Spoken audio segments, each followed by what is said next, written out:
Buenos días a este acto al que invita al Círculo, pero también hay que decir también a la iniciativa de CEACUA, la organización que representa a los empresarios y víctimas del franquismo en esta causa.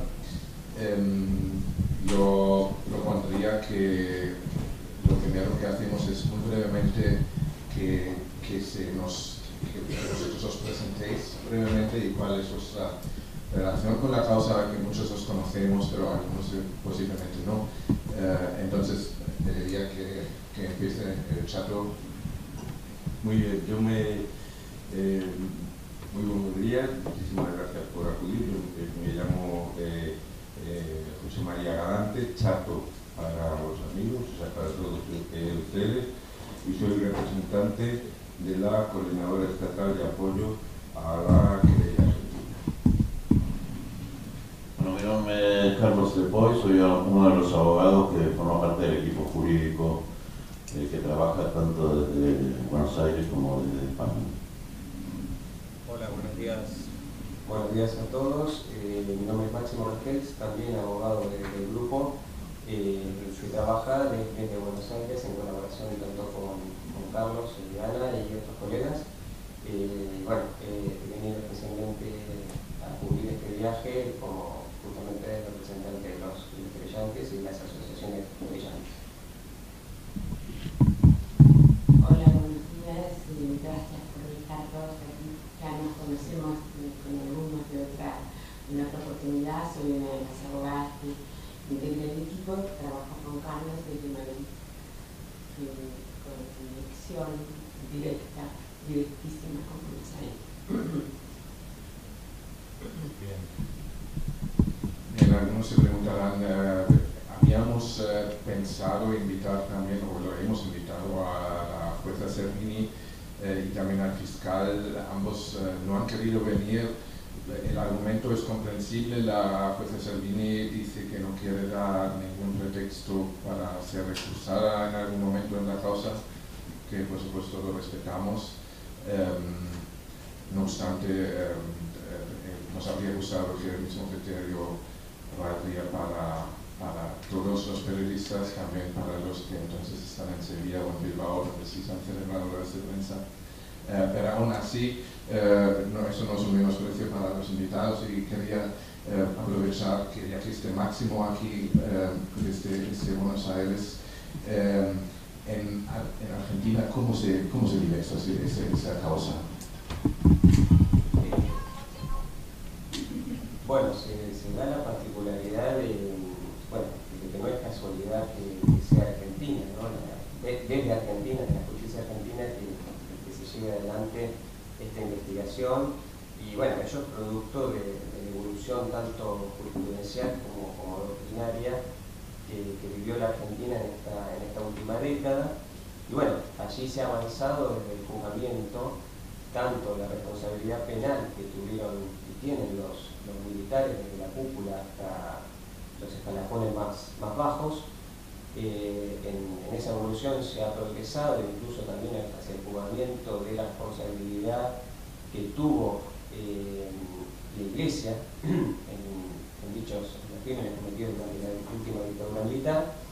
Y hoy asistimos también a una nueva etapa en la cual se están investigando tanto la responsabilidad que han tenido los ciudadanos, ¿no? O sea, la parte cívica, generalmente asociada a grandes empresas, y hoy por hoy también se investiga como plan sistemático, y por ende la naturaleza jurídica como delitos de lesa humanidad en cuanto a las violaciones que se fueron desarrollando durante la última dictadura militar. Y en ese avance, en esa evolución, también desde la justicia argentina, digamos, retoma justamente el principio básico que permite esta investigación, que es la jurisdicción universal. A través de este gran principio, digamos, desde Argentina se puede avanzar en la investigación de esta causa, como se viene haciendo ya hace cuatro años. Y bueno, obviamente ya entrando en el avance de lo que ha sido la causa, digamos, es uno de los momentos más importantes, que es justamente este viaje, ¿no? Y digo importante, no me quiero adelantar porque quizás el orden que habíamos pensado era distinto, ¿no? Pero con esto termino, ¿no? Pero bueno, por eso no quiero extenderme demasiado, digo, pero bueno, ahora entraremos en ese tema. Pero bueno, es uno de los mejores momentos, ¿no?, de la querella, y básicamente es, digamos, que tanto la jueza como el fiscal han decidido, digamos, viajar aquí para tomar los testimonios que ahora empezaremos un poco a mencionar por las distintas regiones que se han visitado. Máximo, sí, bueno, no hay ningún orden del que hemos hablado antes, tampoco para que nuestros entes sepan que no hemos incluido ningún temario. Sí, si puedes contar un poco el balance de esa visita, porque habéis venido a España, realmente, ¿cuáles son los motivos? ¿Ha sido necesario? ¿Ha merecido la pena? ¿Habéis podido escuchar solamente a víctimas?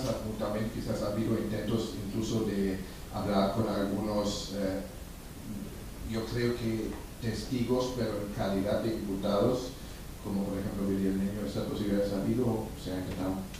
No, primero una aclaración cortita. Este viaje ya fue pensado en su momento y bueno, obviamente por trabas que se fueron sucediendo desde el gobierno español, se frustró. Digamos, el primer viaje que se había pensado no se pudo realizar. Entonces, obviamente, después de esa frustración, tanto con propuestas de Carlos y Diana de aquí, que concretamos en Buenos Aires, se fue pensando en distintas alternativas o vías para acercar a las víctimas a la justicia argentina. Y desde ahí que se han logrado, por ejemplo, videoconferencias, es decir, que la víctima concurra al consulado argentino en Madrid y poder declarar mediante video y ver a la jueza, declarar, escuchar preguntas. Esa fue una de las vías. La otra fue lograr, a través de un pedido de la querella, que tuvo eco en una resolución de la jueza Servini, es la apertura de los consulados argentinos ya a nivel mundial, no solo en España, pero bueno, básicamente, digamos, usufructuado en España, de que el consulado reciba, es decir, el cónsul reciba a las víctimas y le tome las denuncias y reciba la documentación para luego ser remitidas al juzgado en Argentina. Y en este contexto, claro, nos quedaban aquellas víctimas en que o no podían viajar a la Argentina por una cuestión económica, o ya ni siquiera trasladarse al consulado argentino en Madrid por cuestiones de salud, de edad avanzada. Y bueno, así surge esta idea de solicitar el viaje para que la jueza directamente concurra, podría ser a sus domicilios directamente o al juzgado, que es lo que ha ocurrido en algunas de las situaciones, digamos, de las testimoniales que estaban previstas.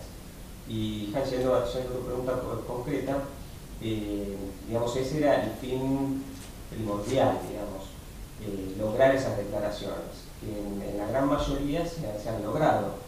Se pudo lograr, por ejemplo, con los hermanos Calzada en el juzgado de Guernica, en el cual hubo cooperación, el juzgado citó de un día para el otro a los testigos.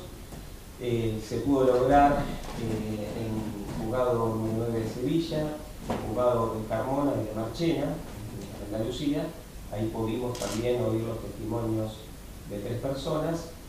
No así en el juzgado de Miranda de Ebro, que estaba prevista, que pertenece a Burgos, estaba prevista la toma de una declaración testimonial y directamente ni siquiera hubo una respuesta por parte del juzgado y mucho menos, obviamente, fijación de una audiencia, ¿no?, con hora concreta. Luego también se vio frustrada, y ya esta era otra de las medidas previstas, que era la visita al cementerio de San Rafael en Málaga. Esta diligencia no se pudo realizar y aquí se fue un poquito más allá en la argumentación, un poco absurda a mi criterio, creo que es compartido por todos los colegas.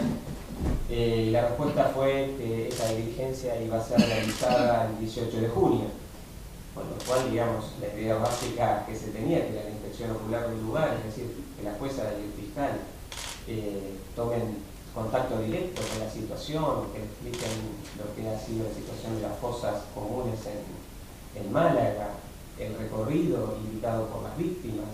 Bueno, esto obviamente nunca puede ser realizado. No sabemos qué es lo que va a informar el 18 de junio o con posterioridad el juzgado de Málaga. Calculamos que, por lo menos calculo yo, que remitirá una especie de informe, pero por más documentado que esté, con los videos o fotografías que puede llegar a mandar, nunca va a suplir el objetivo primordial, que era la visita directa al lugar por parte de la jueza. Por lo tanto, digamos, creemos que diplomáticamente, digamos, lo que se hizo fue obstaculizar esa diligencia, porque esa diligencia tenía que ser realizada ese día. Y luego, bueno, también con gran alegría, pudimos el día de ayer asistir a las dos declaraciones, nada más ni nada menos, de la Audiencia Nacional, para la colaboración del juez Andreu. Así que, en resumen, básicamente, Hansi, contestando a tu pregunta, es el objetivo era lograr estas declaraciones testimoniales y a través de la colaboración que estaba prevista mediante lo que se conoce como rogatoria internacional, un exhorto que previamente la jueza Servini de Cubría había remitido luego de ser autorizada por la Corte Suprema de la Nación Argentina. Y bueno, tuvimos dos malas experiencias, digamos, de falta de colaboración o voluntad para realizar estas diligencias, concretamente en el juzgado de Miranda de Ebro y en el juzgado número 9 de Málaga. Y básicamente, digamos, creo que eso, el fin buscado era poder lograr estas declaraciones y bueno, obviamente ya el primer objetivo, que era en cuanto a reparación para esas víctimas que nunca han podido declarar, se ha cumplido. Bueno, quizás Carlos o Juana quieran comentar y detallarse sobre esas declaraciones, ¿no? Sí,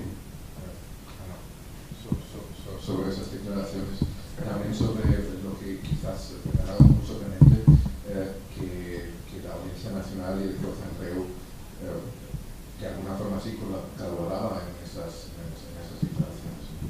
Sí, eso es un punto culminante, podemos decir, de la visita, para nosotros sumamente importante. Lo que quería señalar, recordaba ahora, porque yo los he acompañado en el País Vasco, la declaración de uno de los hermanos Calzada, que habían sido una familia muy represaliada en Guernica, y por supuesto personas mayores, como era el objetivo del viaje. Y el hermano, en determinado momento, cuando le preguntaron al final de su declaración, le preguntaron si quería decir algo más, agregar algo más, y dijo: sí, le quiero hacer una pregunta a la jueza que estaba tomando declaración, que era la jueza local de Guernica. Dice: ¿por qué para que yo venga aquí, que usted me tome esa declaración, ha tenido que venir esta señora de la Argentina? Entonces eso fue muy emocionante, porque era un cuestionamiento, ¿no?, de la situación. Sí, aceptó la situación, pero se preguntaba, ¿no? Le preguntó muy conscientemente, no era una pregunta muy deliberada y muy inteligente. Bueno, esas dos declaraciones fueron muy importantes para nosotros, pero también la que nosotros apuntábamos en el País Vasco era visitar, era poder tomarle declaración a Félix Padín Gallo, muy conocido porque un miliciano que había pertenecido al ejército republicano, verdaderamente un héroe que había pasado muchos años en el campo de concentración de Miranda de Ebro. Pero no fue posible la toma de declaración por dos motivos. Primero, porque el juzgado no respondió, el juzgado local no respondió diciendo que había recibido o que no había recibido el exhorto. Es decir, nos tuvo en suspenso, mejor dicho, tuvo en suspenso a la jueza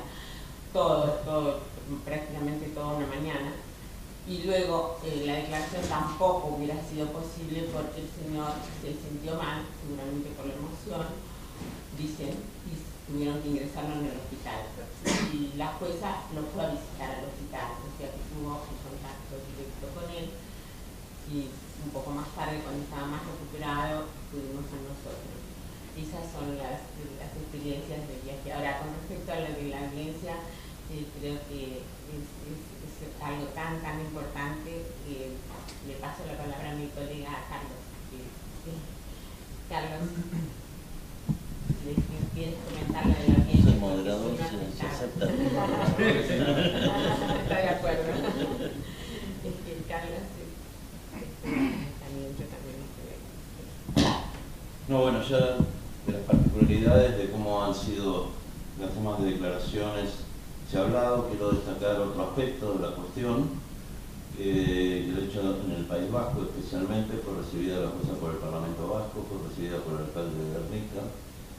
Esto forma parte de una campaña que lanzó personalmente la coordinadora estatal de apoyo a la querella argentina contra los crímenes del franquismo, que está integrada por múltiples plataformas de distintos lugares del país, que a su vez están integradas por decenas o centenas de asociaciones. Es decir, es un vasto movimiento social que explica por qué existe una querella en Argentina y por qué persiste la lucha por la memoria.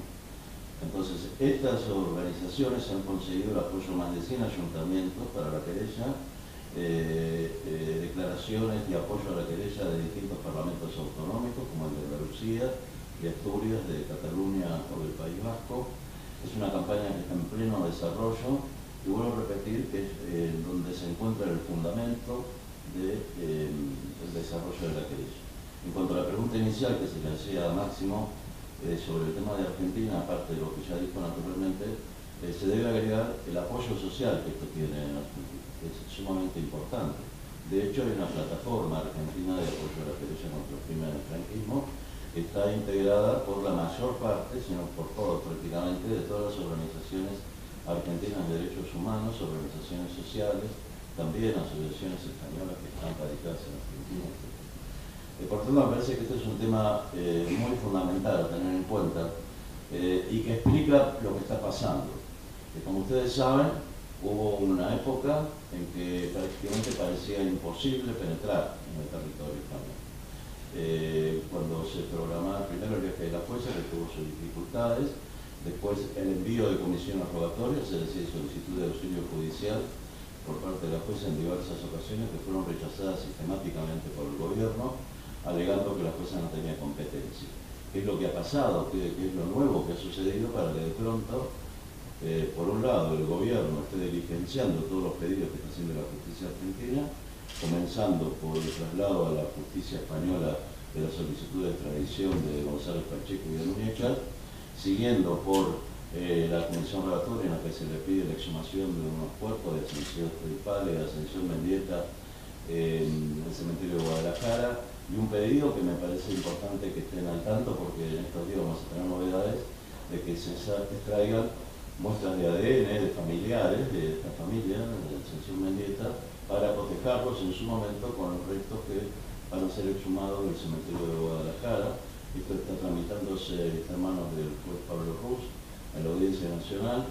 Tenemos noticias de que él está decidiendo si va a ser o no suya la competencia, o por el contrario del juez de Guadalajara, pero en todo caso esta semana seguramente vamos a tener importantes noticias. Y luego, esta cuestión me parece sumamente importante destacar, porque la jueza envía esto con una extraordinaria premura. Ella decide, hace escasos unos meses, menos de 2 meses, decide hacer el viaje y envía unos exhortos, decide una solicitud de auxilio judicial, pidiendo que se dé traslado a los distintos jueces de los lugares donde iba a ir, para que le habilitaran sus juzgados para tomar declaraciones. Ya se ha dicho que esto fracasó en 2 ocasiones, en Miranda de Ebro y el cementerio de Málaga, de San Rafael. Sin embargo, lo más importante a destacar es el éxito que ha tenido en todo el resto de los juzgados. De pronto, aparentemente, esto que estaba absolutamente cerrado determina que haya jueces españoles en distintos lugares del territorio que se presten gustosos, además, a colaborar con la justicia argentina. Y esto me parece de especial relevancia, y como decía Máximo, de especial relevancia, además, que el día de ayer esto se haya producido nada más ni nada menos que en la Audiencia Nacional, que no olvidemos que es el tribunal que determinó paralizar las investigaciones en su momento iniciadas por Garzón, y que en este momento está viviendo una situación muy especial, porque hay muchos jueces, entre otros el juez Andreu, que se están rebelando, entre comillas, contra esta decisión de terminar con la justicia universal en España. Es decir, hay todo un poderoso movimiento social que se está trasladando, está obligando al gobierno a dar paso a estas diligencias, porque de lo contrario quedaría claramente marcado como cómplice de la impunidad. Ha decidido que sea la justicia la que decida, y la justicia está tomando decisiones que evidentemente no le gustan nada a los nostálgicos del franquismo y a quienes pueden ser alcanzados por la querella. Concretamente lo que ha ocurrido en estos días, ¿no? Y que han protagonizado los compañeros, especialmente en el País Vasco y en Andalucía, y todos nosotros aquí en Madrid. Por tanto, nosotros valoramos altamente esto, no porque sea un hecho simbólico, simplemente, que indudablemente lo es. Hace poco tiempo vimos comparecer por primera vez al responsable de los crímenes del franquismo en una solicitud de extradición ante la justicia española acusado de crímenes contra la humanidad, y hoy vemos comparecer por primera vez a las víctimas declarando ante un juez español. Lo extraordinario de este tema es que declaran para la justicia argentina, pero lo hacen ante un juez español. Esto es evidentemente es un avance muy poderoso de esta causa, que incentiva a las víctimas, que las estimula, que les hace ver la posibilidad de que llegue finalmente la justicia, y que nos compromete a seguir en esta tarea. Nosotros estamos esperando, como saben, el dictado de nuevas imputaciones y órdenes de detención internacional y solicitud de extradición, así como la solicitud de que se exhumen los cuerpos, a muestras de ADN, las que ellas se siguen presentando, lo que menciona las denuncias en los consulados tiene una fuerza extraordinaria. En los distintos lugares del mundo, víctimas del franquismo están interponiendo denuncias.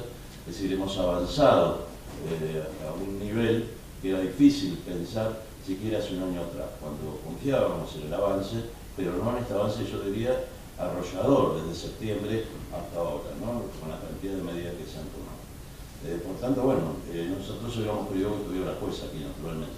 Comprendemos las cuestiones que ella adujo para no estar, pero hubiera sido importante para nosotros, aunque fuera aún simbólicamente, que ella estuviera. En todo caso, es inédito que por parte inédito en la historia de la justicia universal y de la lucha por los derechos humanos, que lo que ha sucedido, ¿no? Que un juez de un país extranjero, por otra parte, se decía muchas veces que la justicia universal es la justicia ejercida desde los países poderosos respecto de países marginales o débiles o periféricos.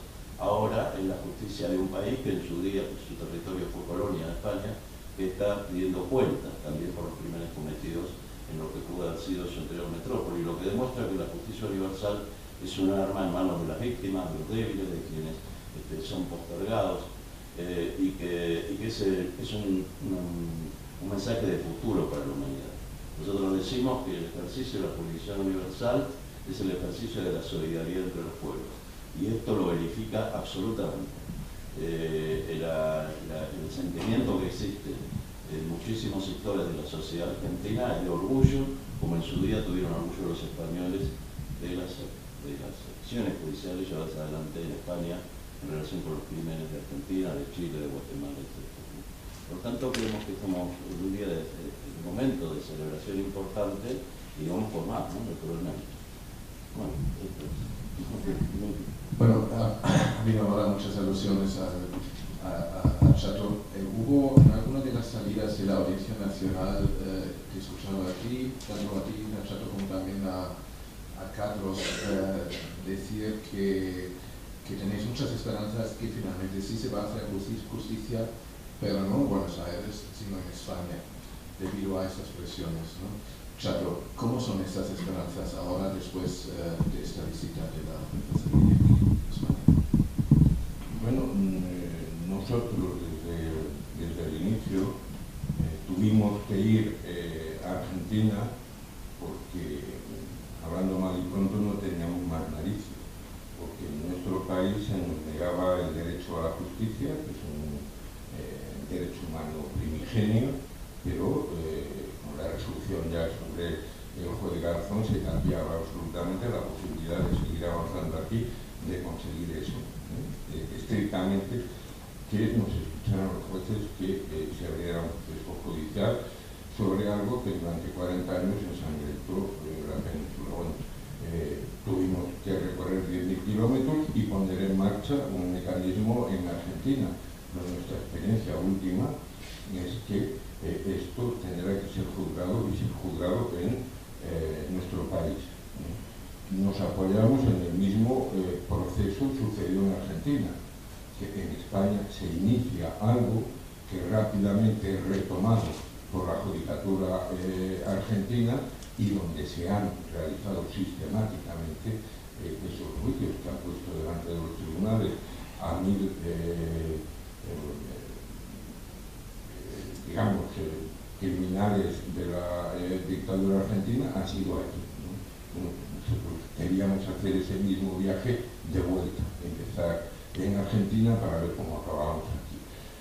Para eso uno de los aspectos era conseguir romper esa cerrazón de la judicatura española sobre este tema, y yo creo que lo estamos consiguiendo.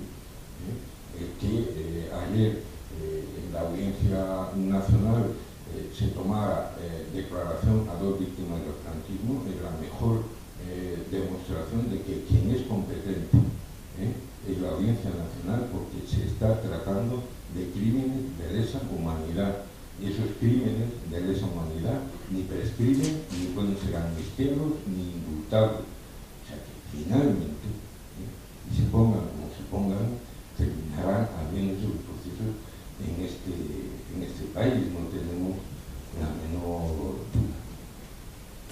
Y hay una última cosa, probablemente después de este trayecto pues, tendremos que pensarnos en las posibilidades de ampliar ese proceso, de empezar a relacionar estas cuestiones que estamos llevando adelante, el centro de nuestra querella en Argentina, la posibilidad de empezar a hacer más sistemáticamente operaciones de cara a la justicia en este mismo país, porque por algún lado se romperá, y en algún momento se romperá. Y hoy estamos convencidos que más temprano que tarde. Hoy sabemos que estamos más cerca de dar ese paso que antes de que la jueza Selene Cubría emprendiera su viaje a España. Por cierto, lo ha dicho Maxi, pero era un viaje que nos debían desde el 2012. En septiembre del 2012, nosotros a 5 días de que se realizara ese viaje se suspendió finalmente. Eso para nosotros fue un golpe, porque en este proceso, que es el único proceso abierto a la dictadura franquista, en los 4 años que lleva abierto, ha sido muy complicado. Cualquiera de los pasos ha habido que repetirlos, ha habido que vencer, que abrir sucesivas puertas que se nos cerraban. Nosotros siempre lo hemos dicho, lo dijimos, cuando se suspendió el viaje en septiembre del 2012, la jueza terminará viajando. Pues igual que dijimos, terminará viendo videoconferencias, como dijimos, terminará viendo imputados, como dijimos, terminará habiendo procesos de extradición abiertos en España. Todas esas puertas, una a una, las hemos abierto, y las próximas, no estoy para la menor duda que las seguiremos abiertas. Bueno, muchas gracias. Me gustaría seguir haciendo las preguntas yo, pero entonces no seríamos el tipo de corresponsales. Os pido darme una pequeña señal, que si queréis hacer una pregunta, entonces os apunto en la lista y presentaros con el nombre y el medio que representáis. Muchas gracias. Empezamos con Martin, que era el primero. ¿Qué tal? Martin Dames, Berliner Zeitung. ¿Con qué criterios se eligieron los crímenes concretos a seguir? Porque hay centenares de miles, pero algunos se eligieron.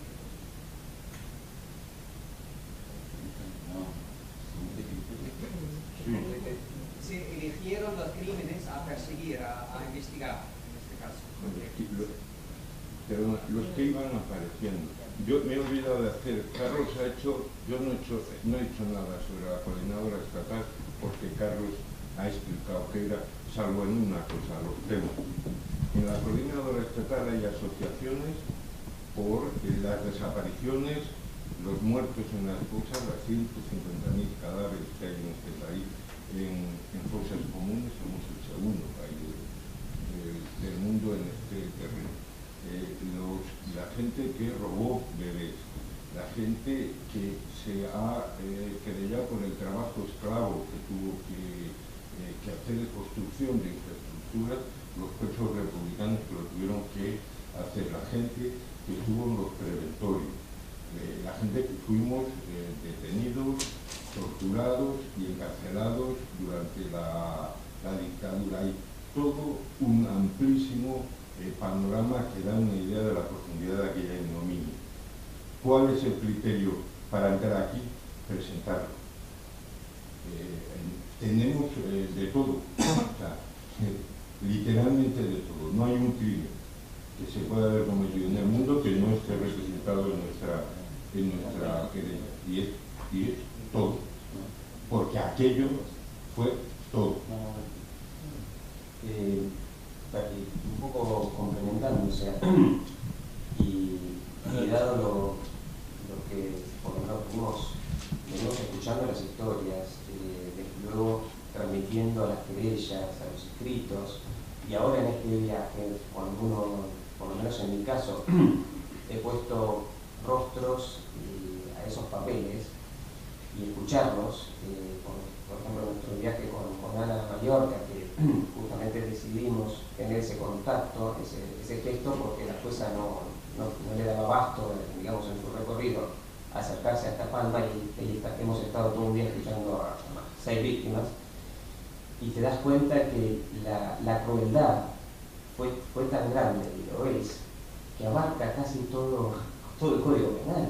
O sea, tenemos desde un genocidio hasta un robo.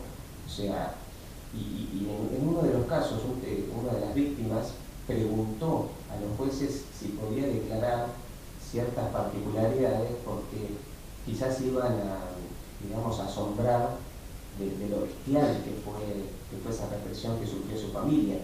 Y terminó y decidió por no contarlo, porque era seguramente tan cruel que nosotros tampoco lo hemos podido escuchar.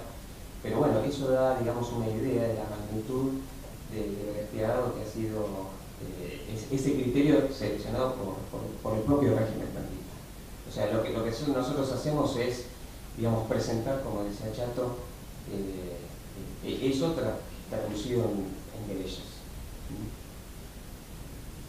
No, yo quería agregar, en realidad no hay mucho que agregar, pero cuando se decidió interponer esta querella, que nos juntamos un grupo de abogados y víctimas del franquismo residentes en Buenos Aires y la Asociación para la Recuperación de la Memoria Histórica desde aquí, interpusimos la querella por delito de genocidio o sea, alternativamente crímenes de lesa humanidad. Partimos de la base que se cometió en España uno de los mayores genocidios que hubo en el siglo XX, ignorado, tapado, hurtado a las nuevas generaciones, y que por tanto era muy importante la calificación jurídica, como un plan de exterminio. Y un plan de exterminio, por tanto, implica a todos los sectores de la sociedad opuestos al modelo de sociedad que el represor quiere construir. El tema del secuestro de niños es lo más paradigmático de un genocidio. Precisamente para restarle la identidad a esos niños se los roba y se los ha entregado a familias adeptas al régimen o a instituciones del Estado en la primera etapa, y luego esto se convirtió en una práctica sistemática y generalizada, que no solamente es quitar la identidad a esa familia, es quitar la identidad a la sociedad. Es un símbolo entonces del secuestro de niños en lo que fue, ¿no? Por tanto, no solamente que pueden entrar todos aquí, sino que de hecho están todos presentes. Incluso creo que Chato no lo mencionó, el tema del exilio español, ¿no? Que ha sido tan tremendo y que también tiene representantes. Se han ido sumando cada vez más, pero ya desde el inicio esta querella se plantea tratar de hacer justicia respecto de este terrible crimen que parece increíble, pero en un país como España, que se autotitula como una democracia avanzada, no ponerse en la impunidad. Siempre ponemos como ejemplo el caso de Guatemala, se lo ha juzgado a Ríos Montt por genocidio. Un país en el cual se violan sistemáticamente los derechos humanos, hay persecución de los activistas de derechos humanos, de jueces, de abogados, y en España ni un solo responsable ha sido sometido a la justicia y una sola víctima ha sido reparada, ¿no? Por tanto, para nosotros esto está muy claro y creo que ya para todo el mundo, muchas cosas que se han ido diciendo. ¿Cuántas veces escuchamos están todos muertos, no? Ya están todos muertos. Muertos en absoluto, hay muchísimos responsables que están vivos.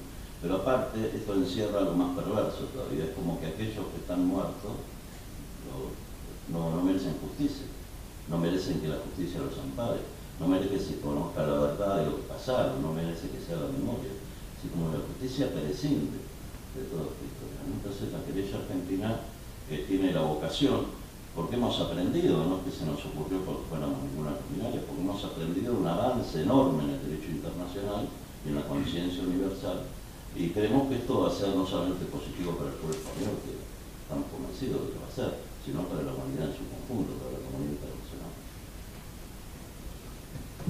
Ahí atrás. Yo tenía dos preguntas. ¿Quién eres? Manu Manterola, de Euskadi. Mi primera pregunta es por qué las declaraciones de ayer fueron realizadas en la Audiencia Nacional, no en un juzgado provincial como han sido las anteriores declaraciones.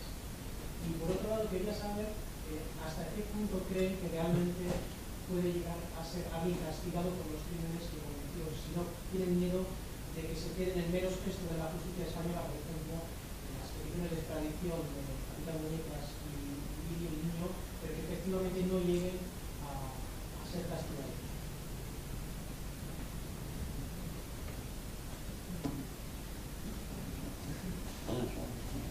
Con respecto a la cuestión de los exhortos, bueno, esa fue, en realidad quizás hay una cuestión interna, incluso por parte de la Audiencia Nacional, porque nos costó a nosotros mismos saber, en un momento se nos dio una información que intervendría un juzgado, después al día siguiente se supo que era otro, pero bueno, lo cierto es que del juzgado se mandó directamente el exhorto a la Audiencia Nacional. Quizás porque justamente ya se habían librado otros pensando que bueno, serían distribuidos en el decanato de la audiencia. Creo que ha habido ahí una cuestión interna que quizás en nosotros mismos y las juezas de Rini quizás desconocemos. Y con respecto a tu segunda pregunta, bueno, nadie pensaba también que los actos que venimos nombrando fueran a suceder en tiempos no tan lejanos. Y sin embargo, bueno, estamos aquí luego de esas resoluciones que he comentado de la Audiencia Nacional. Y como decía también, creo que Carlos lo mencionó, digamos, esto es un proceso que obviamente no se va a dar de un día para el otro y esperamos y creemos realmente que eso va a ocurrir. Y obviamente eso va a depender de esta gran ruptura, es decir, de que en algún momento los jueces y fiscales españoles se animen. Bueno, eso es lo que ha venido ocurriendo en estos días, por ejemplo, ¿no? Y obviamente se comprometerá aún más la situación, por ejemplo, a nuestro regreso. Ya incluso, obviamente, lo que hemos vivido en este viaje se va a traducir, digamos, y efectivizar en medidas concretas, ¿no? A nuestro regreso. Por ejemplo, el pedido de nuevas exhumaciones y realizaciones de ADN. Hay que recordar que en este viaje ha participado el nuevo fiscal que está interviniendo hace un mes. Obviamente tendremos que esperar cuál va a ser, digamos, las medidas que pueda llegar a tomar el nuevo fiscal. Creemos y esperamos que acompañen a los pedidos de la querella, ¿no? Y dentro de esas medidas van a estar, por ejemplo, la solicitud de imputaciones. Y obviamente, bueno, hay que esperar a ver qué respuesta se tiene aquí respecto de esas nuevas imputaciones, pero bueno, dentro de ellas tenemos que esperar también la respuesta que se va a tener de la resolución de la situación procesal de exministros franquistas, que ya están solicitadas hace tiempo, ¿no? Y bueno, se va a avanzar en ese sentido, ¿no? Por eso que si hablamos mucho de nuevas imputaciones, exministros, participaciones, ¿no? Sí, están pendientes la resolución, la situación procesal de Martín Villa y Utrera Molina, por ejemplo. Están pendientes la resolución también de 3 jueces.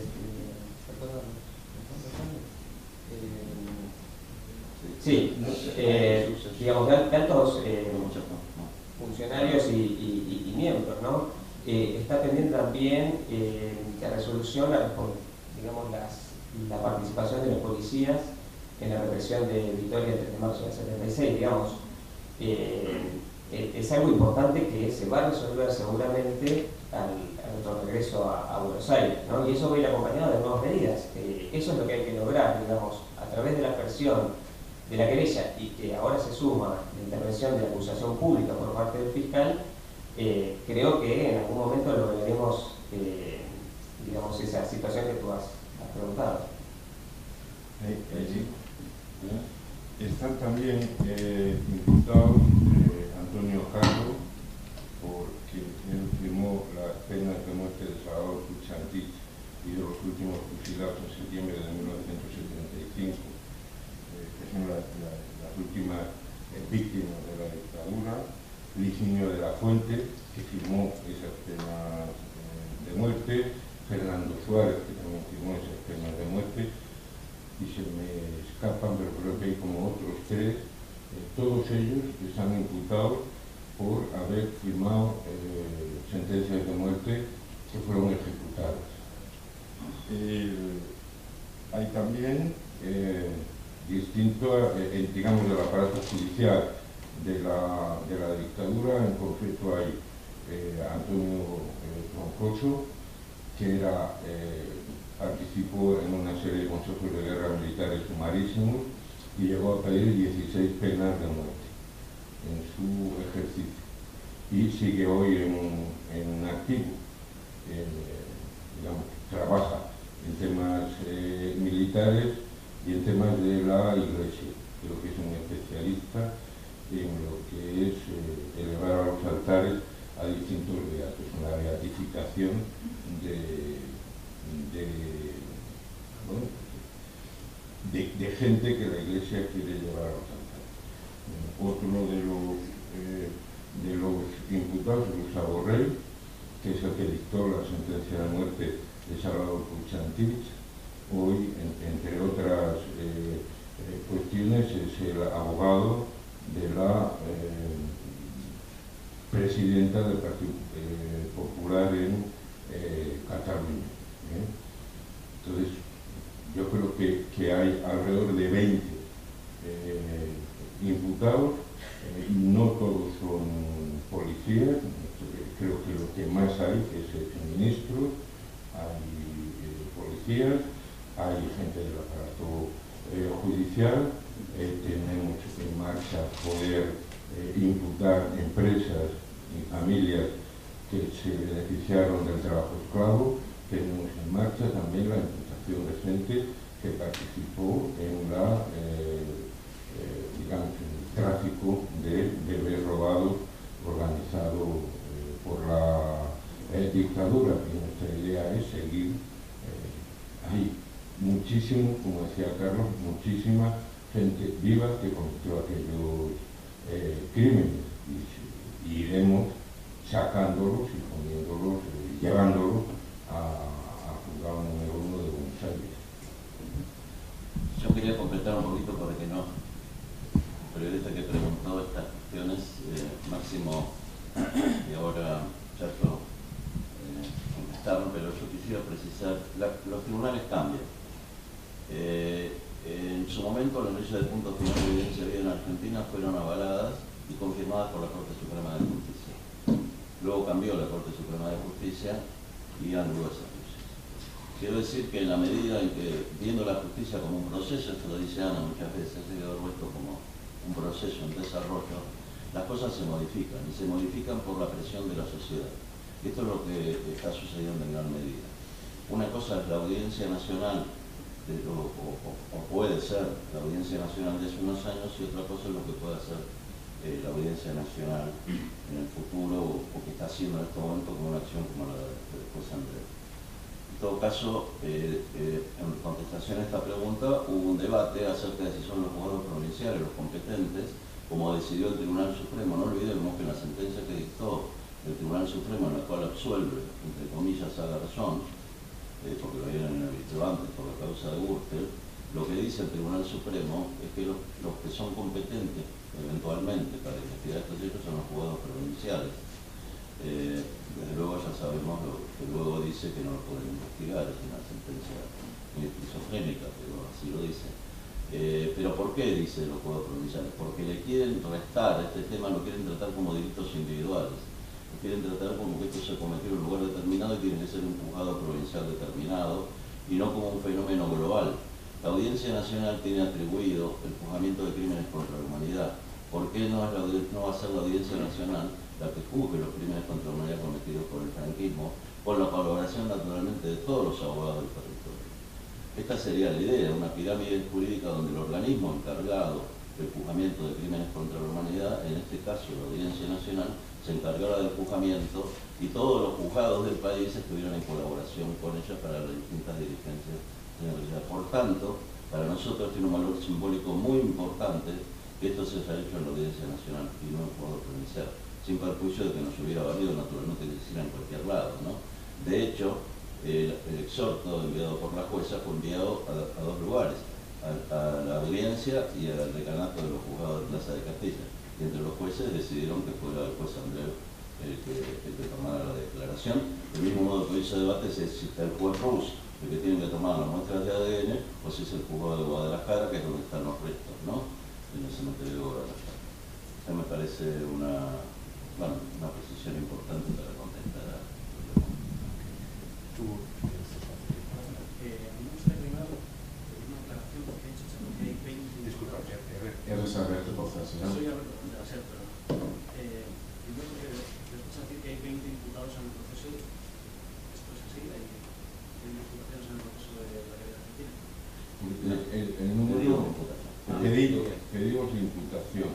Vale, y ahora ya la pregunta es, sobre todo a Carlos y a Ana, es saber si van a hacer lo que les recomendó de alguna manera la Fiscalía de la Audiencia Nacional durante las dos vistas de extradición, que es denunciar a Miguel Niño y a sus muñecas en juzgados españoles. En el caso de muñecas sería si no entendí mal, y el Niño ya no sé cuál tocaría. No sé si tienen pensado tomar esta medida o cómo consideran esta recomendación que además de la Fiscalía de la Audiencia Nacional.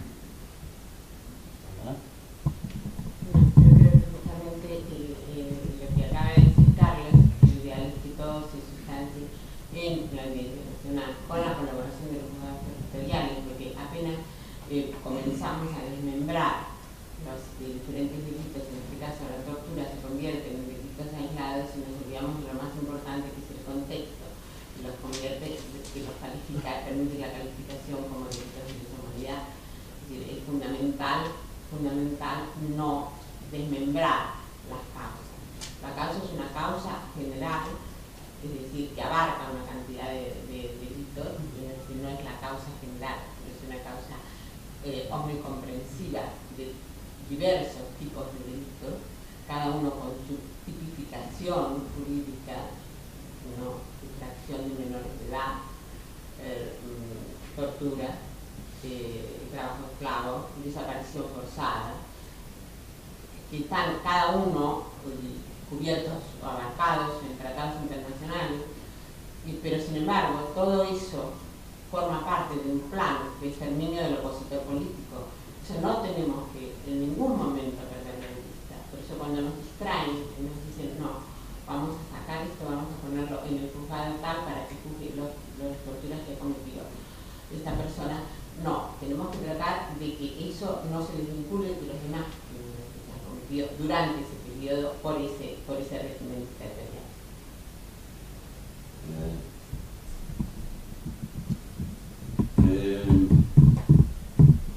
Yo acabo de decir que entendemos que esto es un delito que debe ser juzgado globalmente y por tanto deberían intervenir todos los juzgados del país coordinadamente con un tribunal que, dada la actual constitución de la justicia española, tendría que ser la Audiencia Nacional que centralizara todo esto. Sin embargo, sabemos que la Audiencia Nacional ha decidido paralizar las investigaciones en su corazón. Por eso parece inviable en este momento, y rescato mucho por este momento, porque las cosas se están moviendo, interponer una querella en la Audiencia Nacional. Pero sí vemos perfectamente viable interponer, que estamos estudiando esta posibilidad, no que haya ninguna decisión tomada al respecto, pero que se está evaluando, interponer múltiples querellas en distintos juzgados provinciales. Creemos que la situación está madura para eso, que la colaboración que se ha brindado por parte de muchos jueces a la jueza argentina es una manifestación, y de que hay aquí muchos jueces y muchos fiscales, aparte de pronunciamientos. Sabemos que jueces para la democracia o, por ejemplo, ciertas fiscales en el sentido que era necesario investigar los crímenes del franquismo. Por tanto, creemos que las condiciones están maduras para plantearse esto, ¿no? Pensemos solamente, aquí no hay pueblo en toda la geografía que no tenga víctimas. Por tanto, pueden estar implicados acá una enorme cantidad de jueces a los cuales se pueden implicar querellas, pero aparte una enorme cantidad de víctimas en todo el territorio y una enorme cantidad de abogados que pueden intervenir en esta causa, ¿no? Por tanto, en virtud de eso, y dado que queremos que las condiciones estén maduras, estamos trabajando en la idea de interponer estas querellas. Y naturalmente, que como el crimen contra la humanidad, el deber es extraditarlo a juzgar, y se ha decidido no extraditar a William Niño y a Muñeca, seguramente van a estar en primera fila de aquellos que sean querellados próximamente, ¿no?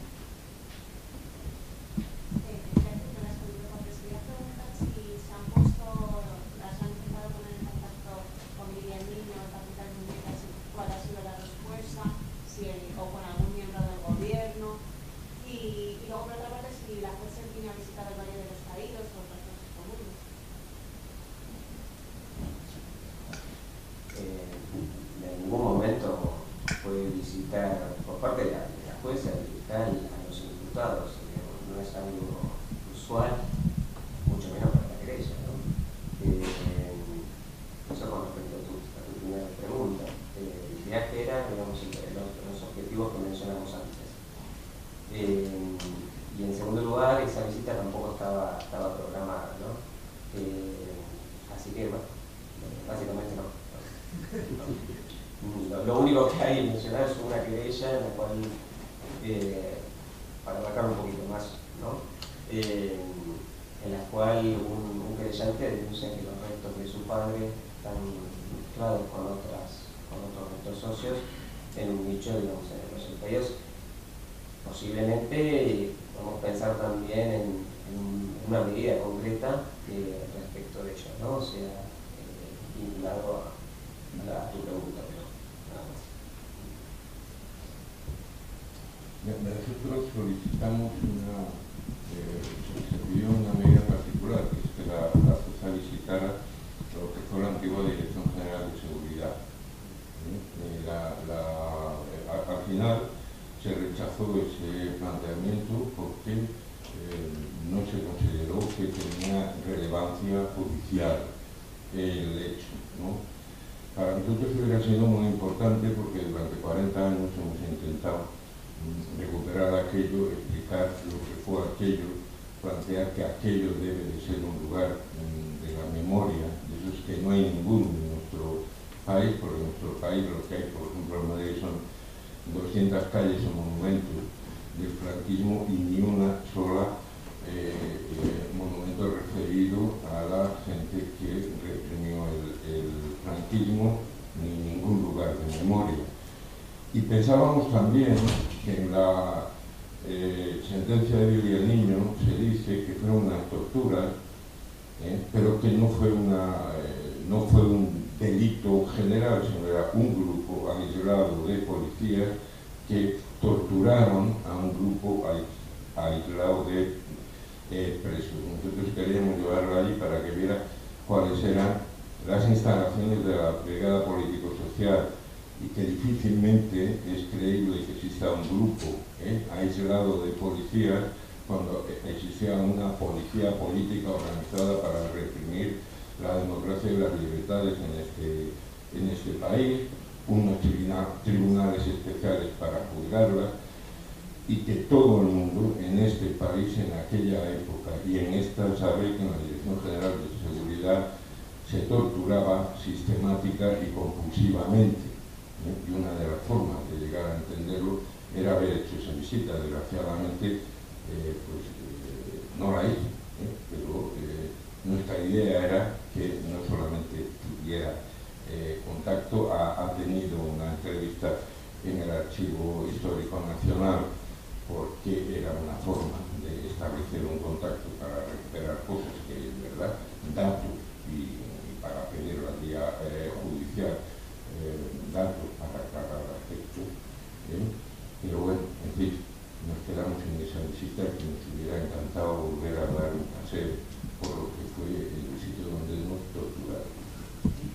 Bien, tenemos Lord General de Seguridad en la Puerta del Sol. Okay.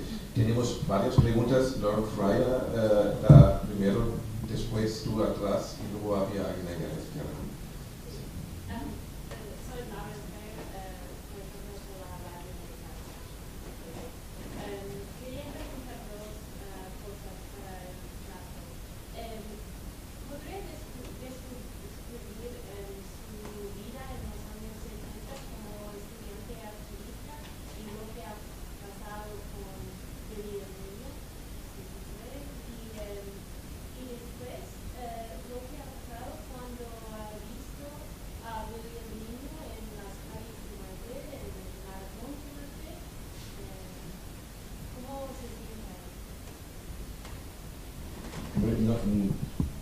No creo que sea el sitio para contar mi vida, si quieres, porque nos tomamos una caña.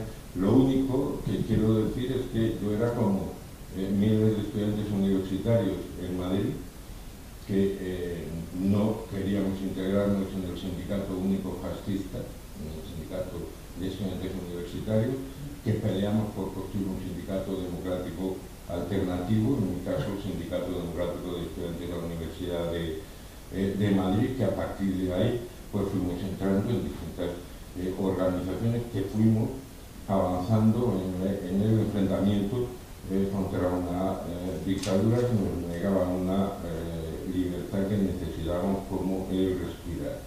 En mi caso fue determinante que asesinaran a Enrique Ruano, un delegado de derecho de ese sindicato democrático al que matan en enero de 1969 cuando tengo 20 años y aquello transformó mi vida y a partir de ahí decidí que lo prioritario que debía de hacer era acabar con aquella gente que era capaz de cometer atrocidades de ese tipo, ¿no? Básicamente, pero te digo, en mi historia creo que pesamos 50.000 por la cárcel en aquella época, que es la de un buen montón de gente. Bueno, recomiendo lo de las cañas con Chato, lo recomiendo que se hagan realmente porque es muy esclarecedor y además es una fuente muy abierta. Detrás. Hola, soy Belén Camilo de Radio Nacional y les quería preguntar, ¿qué tipo de investigación de las víctimas se han afectado a vosotros y qué para que son las personas que las tenéis especialmente? ¿En qué modelo nos encontramos de querellantes y de personas que tienen contar su historia en las ciudades? Bueno, le puedo responder aproximadamente el número de personas que se han presentado, que han presentado su documentación para interponer querella. Por una parte, el número de querellas presentadas tenemos en este momento aproximadamente 300, un poco más de 300 querellas presentadas, es decir, personas que se han presentado como querellantes, sabemos así en términos más precisos, son querellantes o mandantes en el sentido que no están en poder para presentarlos. Tenemos de esas personas, de esas querellantes, hay por lo menos unas 21 asociaciones. Por consiguiente, las asociaciones representan un número considerable de víctimas, que puede oscilar entre 50 a 500 los miembros de la asociación por los que se están querellando a través de la querella colectiva que presenta la asociación. Y luego se han sumado una gran cantidad de denuncias, que también yo creo que alcanzan el centenar, ¿no? De denuncias que se presentan a través de los consulados, que es la otra forma que se ha abierto y que manifiesta un progreso bastante grande en cuanto a la colaboración del gobierno argentino a través de Relaciones Exteriores, porque han invitado a todos los consulados del mundo a que reciban denuncias. La diferencia con la querella es que la querellante debe ser un familiar no importa el grado, pero tener un vínculo de parentesco con la víctima o ser el mismo víctima directa. En cambio, el denunciante no, su nivel incluso de participación en el proceso es diferente. El denunciante se limita a presentar la denuncia diciendo he tenido conocimiento de estos hechos. Y eso igualmente para nosotros es muy importante porque suelen aportar pruebas con respecto a los hechos que han tenido conocimiento. Eso es el panorama. Bien, teníamos a la izquierda y después a Juan. Hola, soy José de UNEX. Quería preguntaros, habéis descrito perfectamente la situación actual del proceso en cuanto a la petición de imputación de otros, de exministros penalistas. En ese sentido quería pediros una impresión más objetiva, pero bueno, ¿qué posibilidades dais en este momento del proceso en el sentido de que esa petición de imputación al menos sea admitida por la justicia penal, ya que eso supondría lógicamente un antes y un después en la causa de pedir la imputación de estar absoluto, que creo que es muy importante. ¿Qué posibilidades le dais a que esta petición de imputación sea respaldada por Bueno, a nuestro criterio está ampliamente probado, ¿no? Y de hecho por eso se ha formulado con un detalle amplio, que se ha venido ampliando incluso a través de las videoconferencias y bueno, obviamente ahora quizás, y un poco entrando a ese nivel que preguntaba, vamos a depender, digamos, también terminado este viaje, de la posición que tome el fiscal en cuanto a que respalde o no el pedido de la querella. Y eso creo que sí va a ser determinante, estoy imaginando ese escenario, ¿no?, de acompañamiento, porque ahí ya tendremos dos sujetos, dos partes, la acusación pública y la acusación privada, por parte de la querella, que le estarían solicitando a la jueza que resuelva la situación procesal de esos ministros en ese sentido. Y para esto mínimamente tendremos que esperar al regreso del fiscal y esperar su dictamen particular de acusación concreta de sujetos, ¿no? Y si eso resulta así, creo que estaremos muy cerca de lograr esa imputación que ha sido solicitada. Hago un aditamento. También en este sentido hemos progresado, hemos tenido avances importantes. Seguramente los que han seguido este tema saben que durante 4 años no tuvimos fiscal prácticamente. El fiscal inicialmente que estaba designado se opuso a la apertura de este procedimiento y luego, cuando el procedimiento fue adelante, optó por no hacer absolutamente nada, de tal modo que todo el impulso fue dado por los querellantes particulares y por los abogados que están en la causa.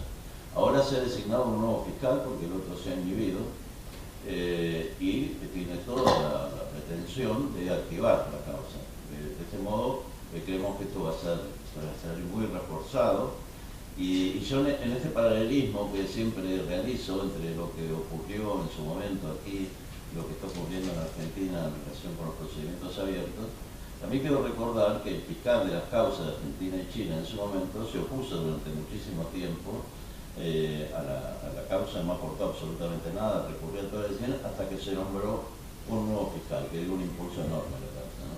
Quizás estemos en ese momento que pueda ser muy importante. Yo añadir una cosa.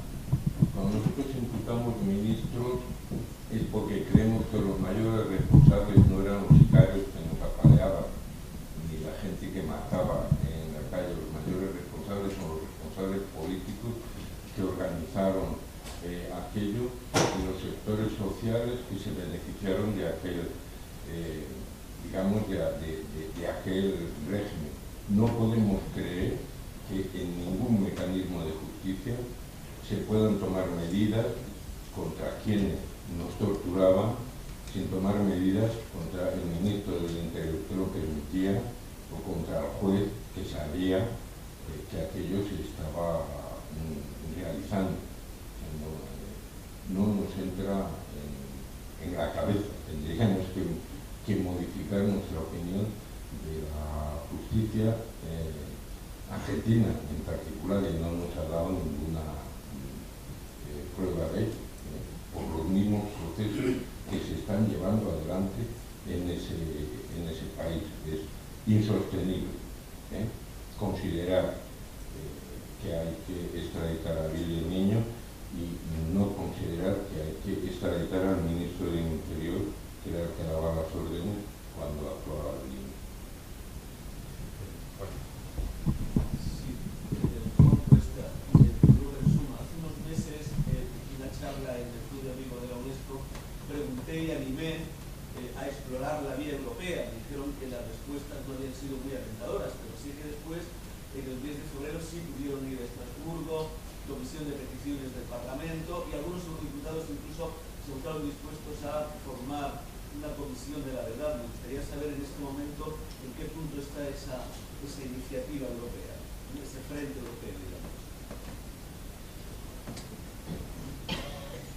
Nosotros seguimos haciendo y seguimos teniendo contacto con organizaciones. Nosotros queremos montar plataformas como la que existe en Argentina en distintos países y estamos teniendo contactos en Suiza, en Francia, en Italia, etc.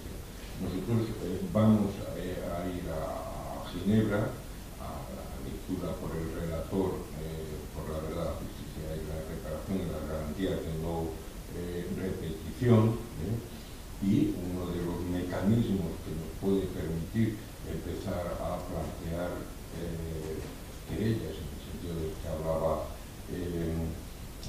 Carlos, cuestiones concretas en este país, es iniciar un camino que nos llevaría a Estrasburgo. Sobre todas esas cosas estamos pensando, sabemos que ahora mismo, cuando se formen los grupos parlamentarios en el nuevo Parlamento Europeo, pues entraremos en contacto con ellos a ver qué tipo de actividades se pueden llevar adelante ahí, y hemos participado en distintos encuentros con organizaciones políticas, con fuerzas políticas que tienen esa representación.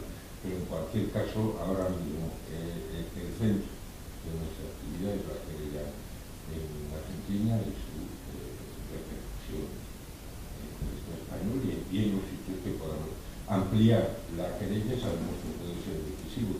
En general, nosotros sabemos que una parte muy importante de nuestro trabajo se está desarrollando fuera, porque es desde ese espejo de lo que pasa fuera de nuestro país lo que va permitiendo los avances que vamos dando en este.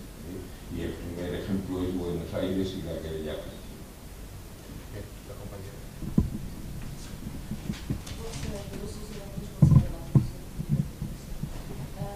Les pregunto, más o menos, si tienen alguna idea de cuántos años puede llevar toda esta querella. Porque, claro, hay personas muy mayores, esta es la única esperanza que tienen, y 26, por ejemplo, cuando sus preguntan eso. Y otra cosa es que yo tengo mucha dificultad, y me han hecho esta pregunta muchas veces, y yo también tengo mucha dificultad de explicar cómo es posible que en España, que ahora es un poco para que ya te conteste, cómo es posible que en España, pues pasados casi 40 años, esta gestión de las cosas comunes pues no haya tenido una contestación buena por parte de los políticos, y muchos políticos que han sido hasta defensores, porque ha estado muchísimos años el defensor en el poder. Esa es una cuestión que me preguntan muchas veces en Japón y que la Japón también. Yo te contesto a la segunda.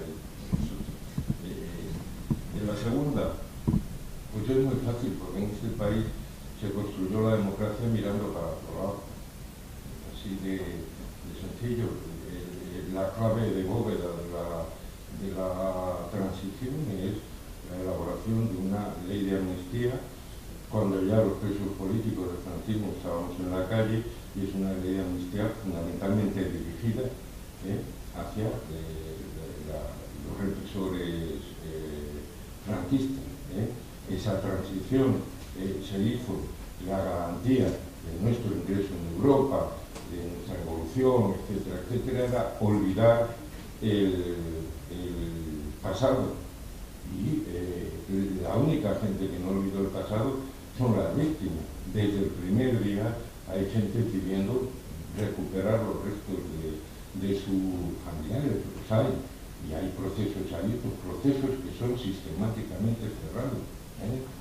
La familia de Federico García Lorca empieza inmediatamente a intentar, y Federico García Lorca sigue siendo en este país un delincuente, y Miguel Hernández sigue siendo en este país un delincuente. Los procesos que se abrieron, todo eso que ha permitido matar, no hay ni una sola, se ha referido a eso antes Carlos, no hay ni una sola víctima.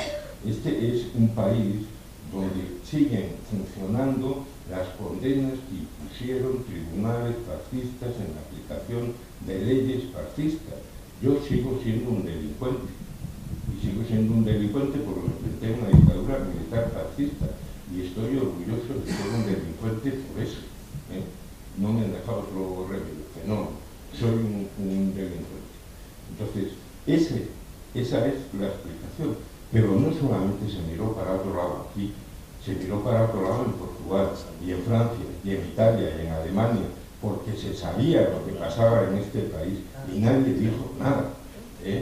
Y la gente supo perfectamente qué tipo de transición se hacía en este país y nadie dijo nada. Solo cuando se han dado las condiciones que han permitido poner en cuestión el régimen que en aquel momento se puso en marcha en este país y que permitió que los mismos sectores sociales que habían gobernado durante la dictadura gobernaran durante la democracia, solo cuando estamos viendo avances reales, cuando hemos podido abrir la querella en Argentina, etcétera, etcétera. Pero aquí hay muchísima gente que miró para otro lado tanto que ha terminado con el cuello como la niña del exorcista.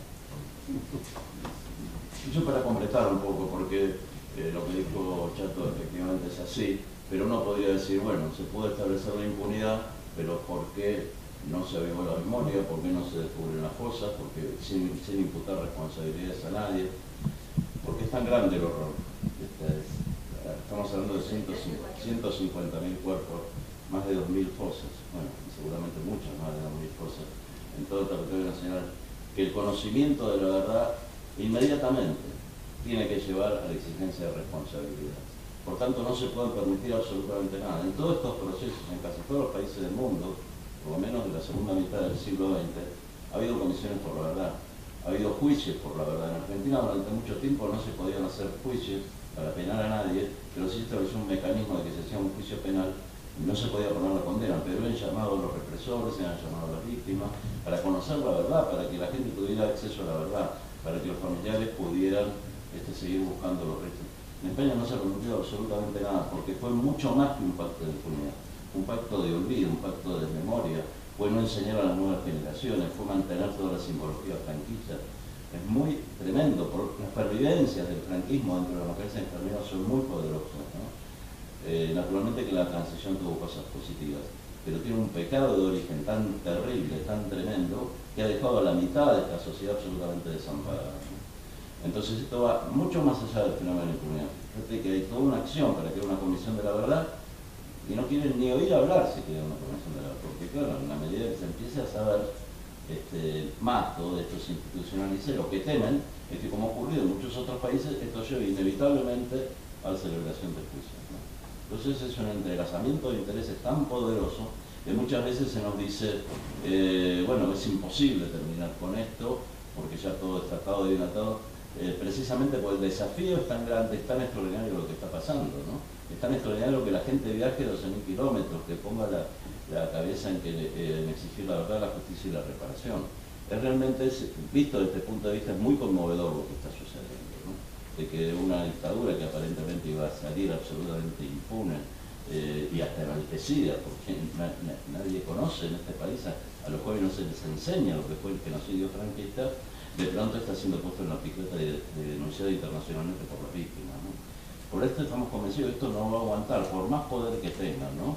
Porque más poder tienen las víctimas. Esto, la experiencia histórica nos demuestra esto en la medida que persisten. Bueno, y en cuanto al tema de la continuidad de la causa... No. Una pequeña aclaración a tu primera pregunta en cuanto al tiempo. Bueno, frente a eso, bueno, estamos ante, digamos, procesos no tradicionales, ¿no? Que lamentablemente llevan, digamos, tiempos largos, ¿no? Y es una carrera siempre en contra de eso, ¿no? O sea, en el cual se mueren las víctimas y se mueren los victimarios, o sea, y bueno, conocedores de esa situación, lo que tenemos es lo que se ha logrado de a poquito, ¿no? O sea, lograr estas audiencias testimoniales que ya para muchas es una especie de reparación. Por eso mismo de tener décadas de silencio, luego de las audiencias nos agradecen, le quieren agradecer a la jueza el solo hecho de habernos permitido declarar.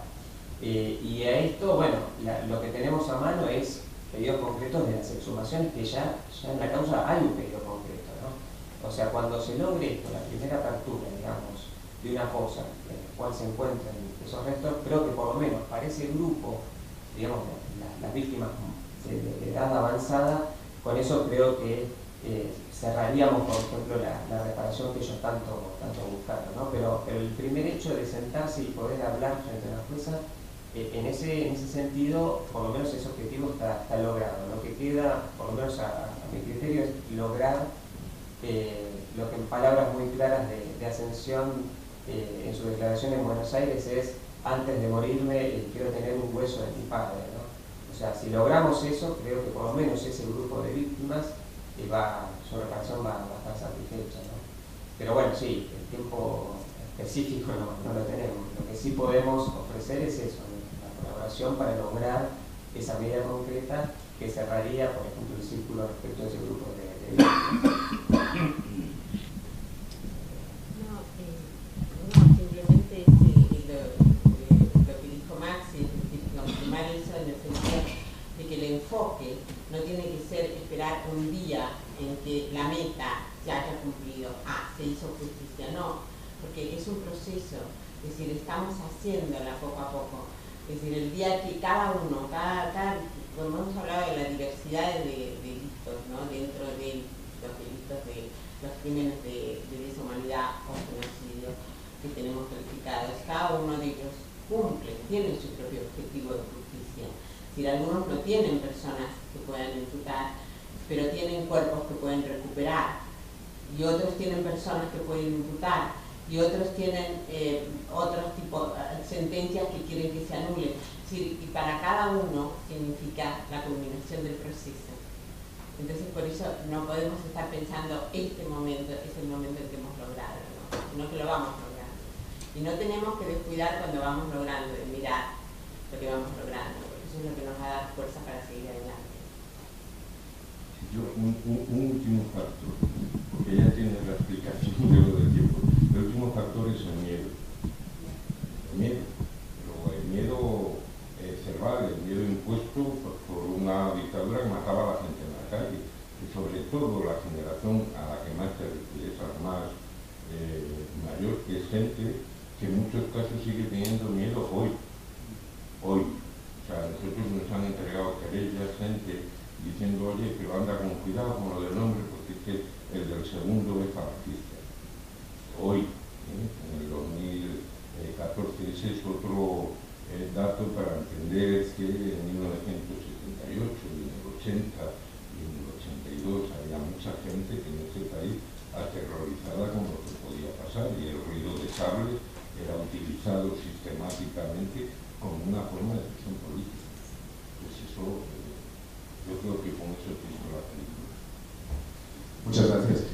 Una última pregunta. ¿Existe uno de los motivos por los que se dice que no se puede juzgar? Es la famosa ley de amnistía del 77, que se interpreta como una ley punto final realmente. ¿Existe alguna posibilidad que alguna instancia, no digo juzgado, pero instancia superior, tipo Naciones Unidas, algo así, se pronuncie sobre esta ley de punto final, que la propia justicia española, en el caso argentino, por ejemplo, dijo que no tiene validez? Esa sería una pregunta, y la segunda pregunta es directamente para Máximo, y es la última realmente. ¿Cómo se ve eso desde Latinoamérica, que la justicia española era tan determinante que hasta que Argentina, pero también países como, a veces considerados casi como estados fallidos, como Guatemala, que consiguen juzgar a dictadores, aunque con muchas dificultades, pero sí consiguen juzgarlos, y la misma justicia española ahora se ve incapaz de juzgar a sus propios crímenes? Desde esa perspectiva latinoamericana me gustaría que nos aportes. Empiezo por ahí. Bueno, obviamente el foco y el faro en cuanto a los derechos humanos está puesto, diría, en Sudamérica, ¿no? Y un poco también cuando hablamos al principio, esto de ir avanzando, o sea, a nivel interno y también conocedores de la experiencia, como decía Gabriel antes, permitirse este tipo de investigaciones a través de la jurisdicción universal, y obviamente siempre en calidad de ayuda, ¿no? Obviamente también por la relación que existe desde hace décadas por temas de migración y relaciones entre España y Argentina. Y bueno, obviamente en cuanto a la contradicción que marcas, eso ha sido, creo que, claro hasta el día de hoy, ¿no? O sea, siempre España enarbolaba el principio de jurisdicción universal, puertas afuera. Incluso al día de hoy eso ha cambiado y tenemos en las noticias las consecuencias que todos conocemos en cuanto a que quedan en libertad, digamos, imputados vinculados con el narcotráfico. Pero bueno, esta fue esa legislación esquizofrénica también, que hace, digamos, que por motivos no jurídicos y, por ejemplo, económicos, se legisle en materia de jurisdicción universal. Pero bueno, obviamente está claro que no hay ninguna intención de España de juzgar aquí los crímenes. Eso por lo menos es lo que venimos viendo. Ahora hay que ver a partir de este momento qué pasará, ¿no? Pero bueno, obviamente hemos recorrido ese camino y bueno, estamos aquí para ayudar en esa tarea. Y una instancia superior que se podría pronunciar sobre la amnistía.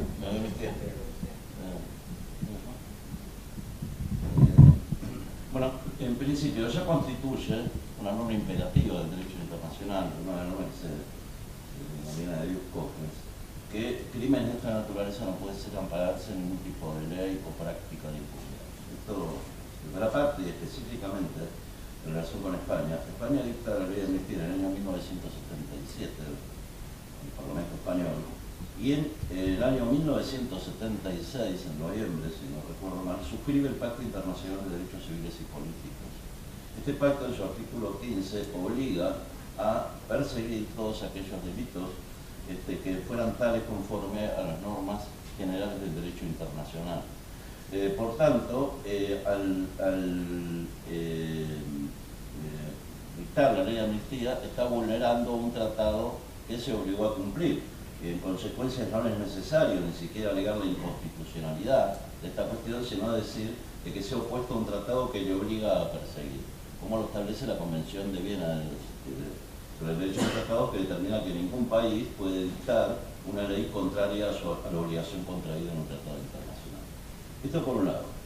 Por otra parte, la ley de amnistía ya ha sido condenada reiteradamente por el Comité de Derechos Humanos de Naciones Unidas, por la Comisión de Derechos Humanos de Naciones Unidas, por el Grupo de Trabajo de Desapariciones Forzadas, por el Relator para la Verdad, la Justicia, la Reparación y la Garantía de No Repetición, con lo cual la condena internacional que hay esta supuesta ley de amnistía es prácticamente unánime.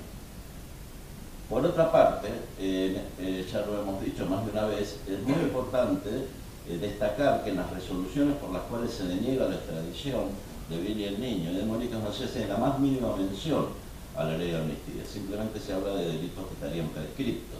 Y no se la menciona porque está absolutamente deslegitimada esta ley como amparadora de este tipo de crímenes, ¿no? Ya no constituye ningún tipo de obstáculo de honestidad. Y finalmente, perdón, no quiero abusar, pero me parece muy importante destacar en relación con el tema de América Latina, de que en América Latina ha cumplido un rol fundamental la Comisión Interamericana de Derechos Humanos y la Corte Interamericana de Derechos Humanos, dictando resoluciones que precisamente determinaban de que las leyes de punto final de vida, las leyes de amnistía dictadas en América, eran contrarios al derecho internacional y a la Carta de la Organización de Estados Americanos. Lo mismo que está sucediendo con los organismos de Naciones Unidas en relación con España. Por tanto, y para dar un mensaje de lo que realmente sentimos, por todos lados está acorralada la impunidad del franquismo y creemos que no va a pasar mucho tiempo más hasta que finalmente se quiebre. Eso era una final estupenda. Me quedo con lo que dijo Ana, que no hay que mirar